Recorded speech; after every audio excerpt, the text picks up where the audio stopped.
This is Cerebral Cinema. Movies of the mind.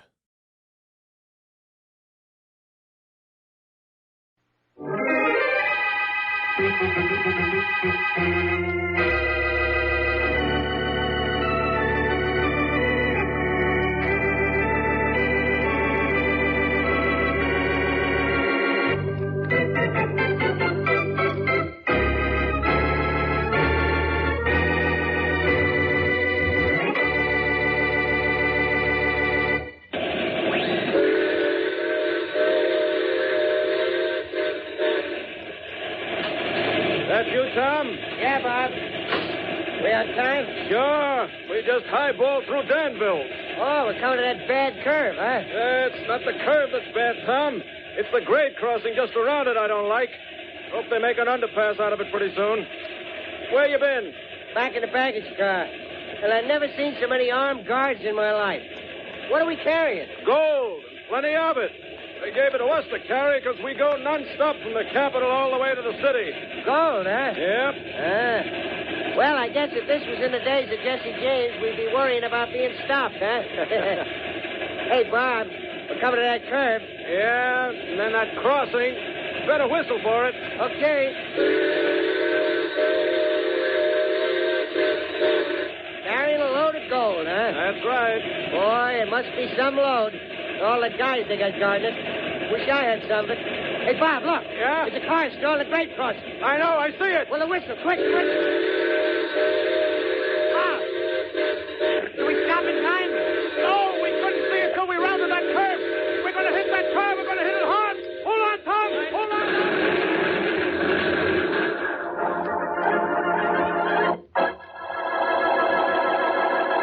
And now on to Dick Calmer as Boston Blackie. Enemy to those who make him an enemy. Friend to those who have no friend.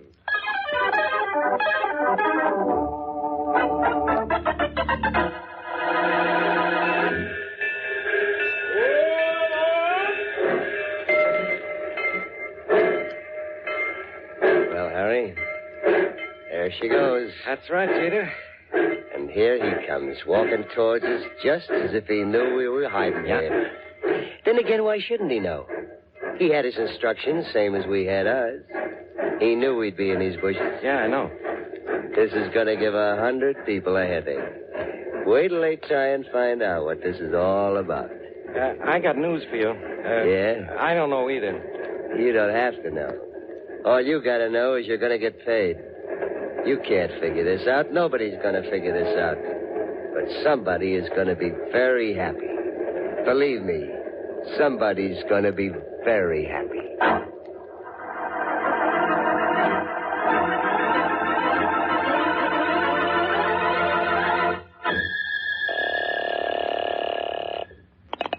Hello? Hello, Mary. This is Blackie. Oh, hello, Blackie. Are you back in town? No, Mary, I'm not. I'm still down here in Danville, Oh. and what a metropolis. It's nothing more than a crossroads with a railroad station. You must love it down there, then. When are you coming back? Well, that's why I called you, Mary. I've just finished my business here, but there's not another train out of here for 6 hours, so I won't see you until late tonight. Come in. What did you say just then, Blackie? I said come in. There's someone just knocking the door. I'll see you tonight then. Late, Mary. Bye. Bye. Boston Blackie? Mm-hmm. Well, hello, beautiful. Are you Miss Danville or Mrs. Danville? I'm Margaret Perkins, Blackie. I've heard about you, and I need your help. That's what I like, the subtle approach. But I'm sorry, I'm a little out of my territory in this town of yours. You've got to help me, Blackie. I'm afraid my brother is in some kind of trouble. Sounds to me like he's the one who needs the help then. Sorry, Miss Perkins, I couldn't. Blackie, please. Oh, that's the kind of logic I like. You think your brother is in trouble? This note he left me when he disappeared yesterday morning. What does it say? Please read it. Okay. Says, goodbye, Margaret. I'm leaving this town for good and with enough money to keep me going for a long time. Don't try to find me. You never will. Signed, Harry. Well, You noticed what this note was written on, I suppose? Yes, the back of a railroad timetable. Mm-hmm. And there's a ring drawn around a special train, the Metropolitan Flyer. Yes, I noticed that. Well, but... it's obvious, Miss Perkins. Your brother is going to the city. There's no point in looking for him around here. Well, that's what I thought.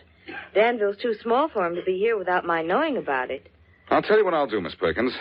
I can't get a train out of here for another 6 hours. But I'm going down to the railroad station to pick up my ticket. Maybe that's a good place to pick up something on your brother, too.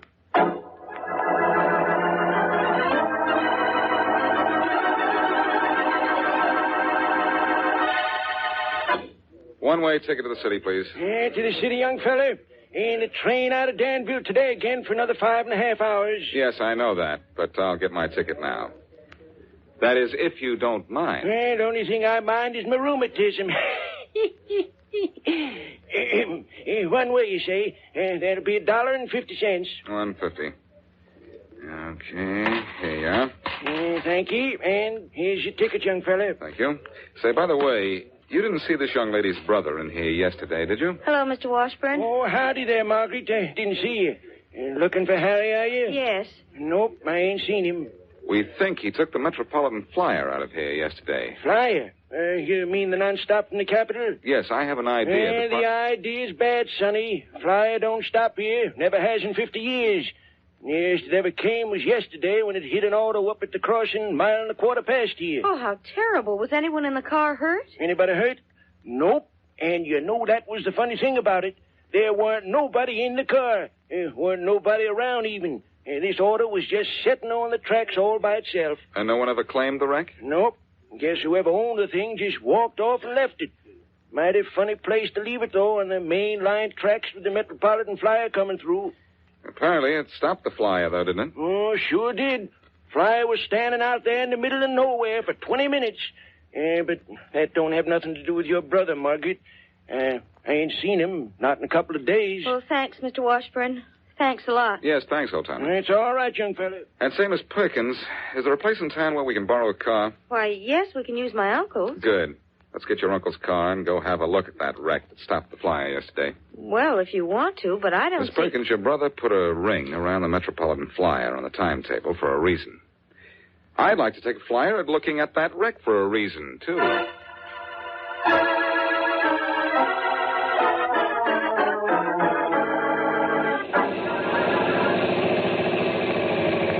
the wreck, Blackie, in the ditch beside the track. And what a wreck, too, Miss Perkins. Good thing there was no one in it. Well, let's get out and have a look at that car. I don't know what it has to do with finding my brother, but if you say so... I don't say so. I just have a hunch, that's all. Something very strange about an empty car being left on a grade crossing. If it were out of gas, it could have been pushed off before it was abandoned. Whew. Look at this mess. It's hard to believe it was once an automobile, isn't it? I don't think that it's been classed as much of an automobile for a long time. Must be 10 or 12 years old. Say, here's a door frame with a body number on it. Does that mean anything? It means I might be able to find out who owned this car. I think I'll write it down. 732. Good heavens, what's this terrible mess? That, Miss Perkins, was the engine. The motor number is still visible. I think I'll write that down, too. Why, I thought license plates were the best means of a car identification. They're fairly good, but not much help in this case. This car doesn't have plates. Oh, so it doesn't. That convinces me more than ever that... Say, look at this. Look at what? See this round hole in the motor block here? Yes. Well, that's where the carburetor belongs. And this engine had no carburetor. Is that bad? Well, it isn't good. If you expect to do any driving, an engine can't run without one. Oh. Well, maybe it was knocked off in the accident. Oh, no, this motor hasn't had a carburetor for years. The place it should be attached to is all rusted over here. This car was pushed or towed here and purposely left on the tracks. Well, that means someone wanted it to be hit by the train. But why? Why? To stop the train, of course. But why did someone want to stop that flyer? Well, I'm sure I don't know. Well, I don't either. This might have nothing to do with your brother, but it has me puzzled. The first thing I want to find out is who owned this car. There's an automobile dealer in Danville, isn't there? Yes, Mr. Boswell. Well, Mr. Boswell knows a lot about cars, I'm sure. Let's go see how much he knows about people who buy them.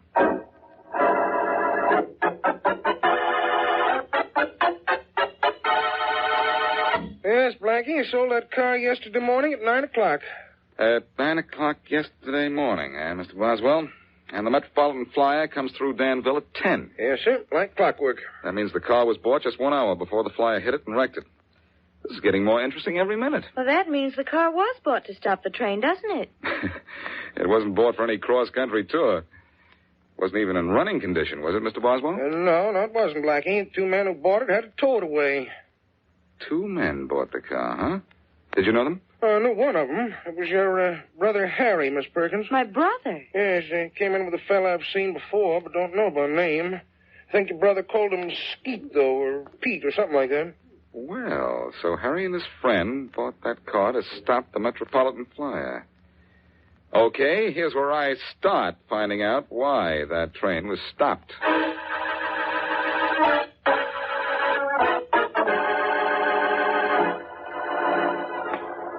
Give me your keys, Miss Perkins. I'll unlock the door for you.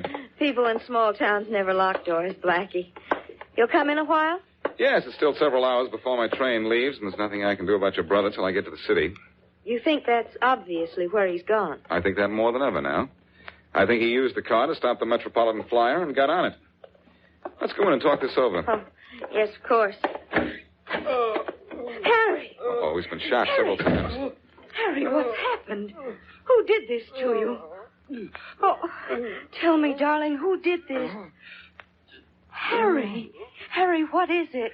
I got to tell why we stopped the train. I got to. Oh. Harry! It's no use, Miss Perkins. I'm awfully sorry, but he's dead. Yes, I know he is, Blackie. Go ahead. Cry if you want to.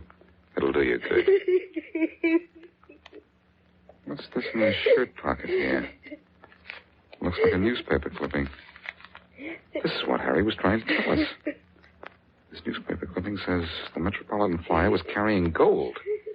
$1 million in gold. I thought it was something like that. Number, please. Operator, get me Inspector Faraday at police headquarters in the city right away. Faraday speaking. Hello, Faraday. This is Blackie. I have the case you're working on solved for you already. Oh, you have you? Well, what makes you think you've solved it? And how did you even know I was working on a case? Oh, I didn't say you were working, pal. I don't expect miracles. I just said you've got a case that probably has you stopped. Well, for once, you know what you're talking about. It's the toughest, biggest case I've had in years. And if I don't crack it soon, the commissioner's going to make a traffic cop out of me. Oh, who did it, Blackie? Harry Perkins and a fellow named Skeet or Pete. Perkins? A fellow named Skeet? Who are they? The 2 men who robbed that shipment of gold. Gold? What gold? The gold that was supposed to come in from the capital on the Metropolitan Flyer yesterday morning. You must be crazier than I thought, Blackie. That gold arrived on schedule yesterday, and it's safe and sound in the National Bank. No. Yes. I'm not looking for any gold, begged, borrowed, or stolen. I'm looking for the guy who killed Roger Lane. Roger Lane, who's he? He's the guy whose murderer you aren't letting me find. Because you're bothering me, that's who. No gold is missing? Oh, if you had any in your teeth, it'd be missing. Because I'd knock it out. Now hang up and don't bother me, Blackie. I got something on my mind. On it, but not in it. Okay, Faraday. Maybe you do have a problem, but believe me, trying to figure out when a train was stopped has me stopped, too.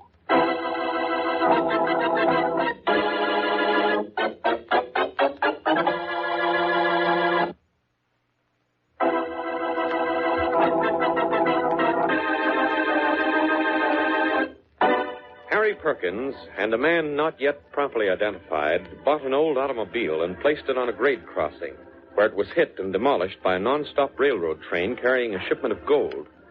But though the train was stopped, it was not robbed. Later, Harry is shot to death by an unknown assailant.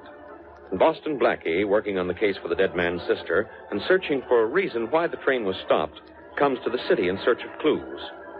With him, as he knocks on Mary Wesley's door, is the dead man's sister.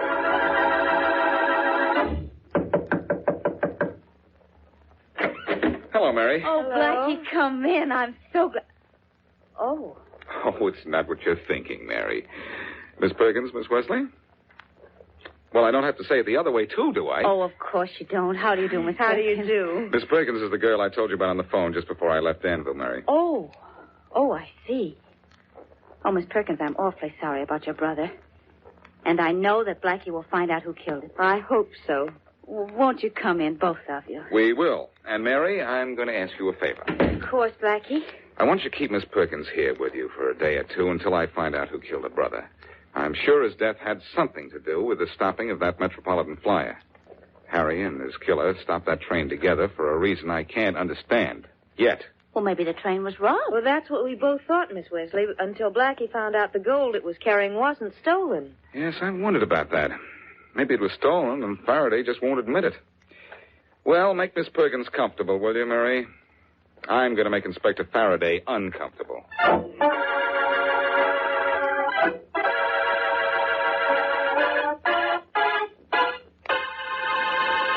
So you think the shipment of gold was stolen off that train, do you, Blackie? Yes, Faraday, and I think it's such a big case the authorities decided to leave you out of it. Oh, is that so? Well, let me tell you something, wise guy. This afternoon I talked to the bank that was supposed to receive that dough, and they got it. You hear? They got it. Now beat it, Blackie. I got problems. You always have problems. Now listen to me. I'm not listening to anything. I've got a murder to worry about. Roger Lane was killed this morning at about 7 o'clock, and I know who killed him. Well, that's fine. Arrest the killer, and then let's try to figure out the thing that's got me stopped. Forget it, will you? I've got a killer, and I know his name, Sam Baldwin. I know he killed Roger Lane. Yet I can't break his alibi. Maybe that's because he isn't your killer. Oh. Look, Faraday. There was the Metropolitan flyer standing out there in the country with a couple of $1 million in gold in the baggage car.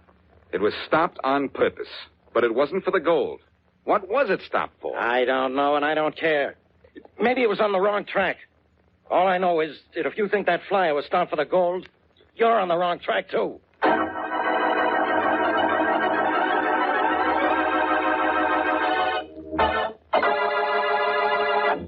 Look, Baldwin, sit there and smirk till your face freezes in a grin if you want to.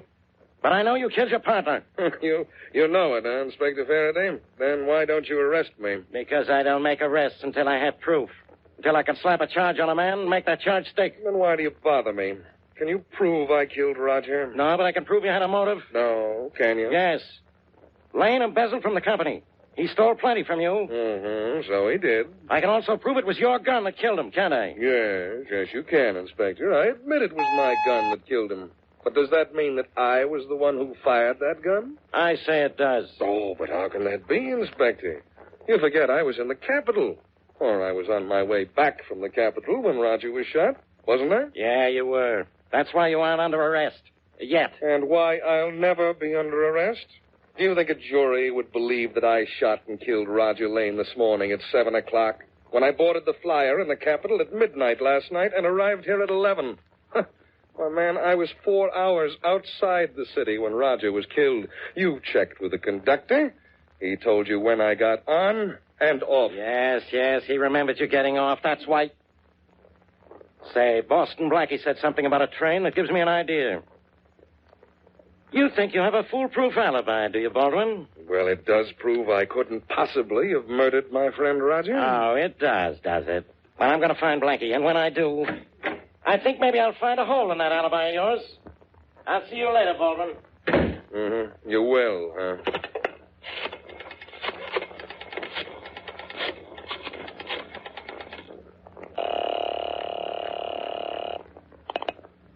Hello?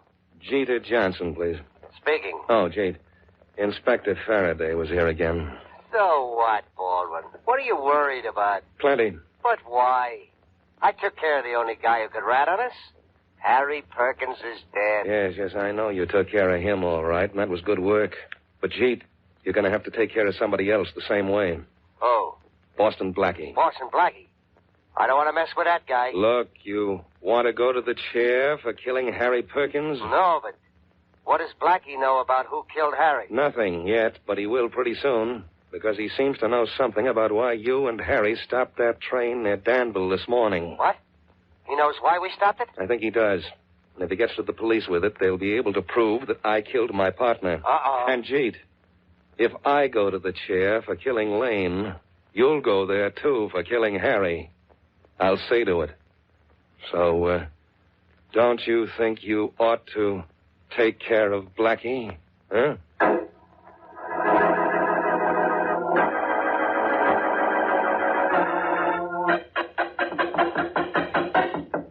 I'll get it, Margaret. It's probably Blackie. All right. You don't think he has any news, do you, Mary? He might. Blackie solves very difficult cases awful fast sometimes. Yes, I know. Hello, Blackie. Oh, hello. Hiya. You're Boston Blackie's girl. Is he here? No, he's not, but he's expected any minute. Good. I got a tip if he wasn't home, he'd be here at your apartment. I'll wait for him. Well, all right, come in. Thanks. Hey, nice place you got here. Why, Jeter. Jeter Johnson, what are you doing here? Well, Margaret, what are you doing out of Danville? I thought you weren't ever going to leave the place. I'm here because of Harry. He was murdered this morning, Jeter. Murdered? Oh, say. I know how you feel, Jeter. You were one of his best friends. Oh, excuse me, Miss Wesley. It's Mr. Johnson. How do you do, Mr. All right. Johnson? Jeter and I are old friends. He lives in Thomasville, just 3 miles from Danville. Oh, I see. And you're an old friend of Blackie's, too. Yeah.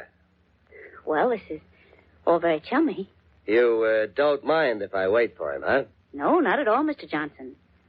But do you have to wait for him with a gun? A gun? The outline of a gun is pretty evident in your coat pocket. Okay. So what if I am packing a gun? Just stand right where you are, both of you. Jeter. I'm waiting for Blackie. And what do you want with him? I just want to find out what he knows. My boss thinks it might be too much. That's why I'm waiting for him with, like you say, Miss Wesley, a gun in my pocket. Now, if he doesn't know anything, the gun stays there. Simple, isn't it? Well, what is it that Blackie is supposed to know about? Why the Metropolitan Flyer was stopped. Oh, I'm sure he doesn't know a thing about that. Now, believe me, he doesn't. Sure, I'll believe you right away. There's Blackie now. He'll tell Look, you that Miss Wesley, I'm getting behind that door in the other room. Let Blackie in, but don't say I'm here. I'll let all three of you have it. Don't forget. Don't worry, I wish I could. Okay, let Blackie in. Yes, but in for what? Margaret, cross your fingers that Blackie doesn't know anything. They're crossed. Good. Hello, Mary. Oh, come in, Blackie. My goodness, you don't know... Mary, I've got it. I've got the answer to the whole case. Oh, for goodness sakes, you mean the Afghanistan case, don't you? That's wonderful. Afghanistan? What are you talking about? Afghanistan, Blackie, you know. I do not, but I do know why that train was stopped just north of Danville this Oh, morning. that. Who cares about that? Who cares about it? I do, and Faraday is going to care about it, too. Look at this clipping I found in the afternoon paper. It says Thomas Baldwin of the Capitol, brother of Sam Baldwin of this city, bought a small building today. Blackie, that doesn't mean anything. It really doesn't, does it? Mary, stop making those silly faces. But- I'm serious about this. It's a clue to the whole thing. I know why that train was stopped this morning, to let Thomas Baldwin get off and go back to the Capitol and let Sam Baldwin get on in his place. Oh, but Blackie, that doesn't make any kind of sense. Don't you see that... I certainly do see, Miss Perkins. Sam Baldwin phoned his brother in the Capitol to take the Metropolitan Flyer to the city at midnight last night. Oh. At 7 this morning, he killed Roger Lane. Blackie, you don't know what you're saying. Don't I, though? Listen, by 8:30 or 9, he was near Danville, 50 miles from here, where Harry Perkins and his friends stopped the Metropolitan Flyer with that old jalopy. Oh, Blackie, I don't think my brother had anything to do with that. Look, let me finish, will you? The whole thing works out perfectly. When the train was stopped and the passengers got out to look at the wreck, Thomas Baldwin got off and went back to the Capitol by bus or car. And his brother Sam Baldwin got on the train in his place. That's right, Blackie. Who's that? Blackie, I tried to stop you. Oh, man with a gun. Yeah, a man with a gun. And you're a man with no future. You're the man who killed Harry Perkins, aren't you? That's right. I bought the jalopy with him, only the dealer knew him, so I had to knock off Harry. The name's Johnson. Jeter Johnson. Blackie, I tried to warn you that he was here and tell you not to let on you knew anything about that train. Oh, that was the Afghanistan gag, wasn't You're it? gonna wish you were in Afghanistan in a minute, Blackie. Come on, out the door. You gals, too. We're all going bye-bye. No, they're not, pal. Oh, but you are, Johnson. What goes here? Drop that gun, you. Oh, no, copper. Not without dropping you first.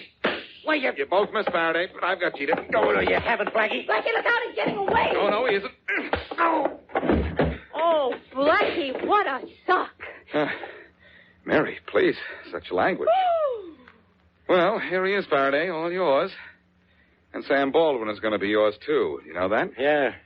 I came looking for you, Blackie, to get more information about that train. I heard it all while I waited outside that door. Then you know how Baldwin could have murdered his partner at 7 this morning and still come in on the Metropolitan Flyer at 11 o'clock. Sure.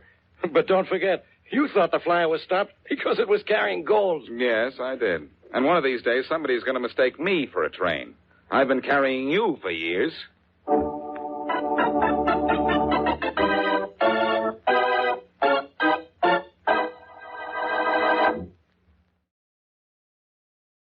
Cerebral Cinema hopes you have enjoyed this movie of the mind.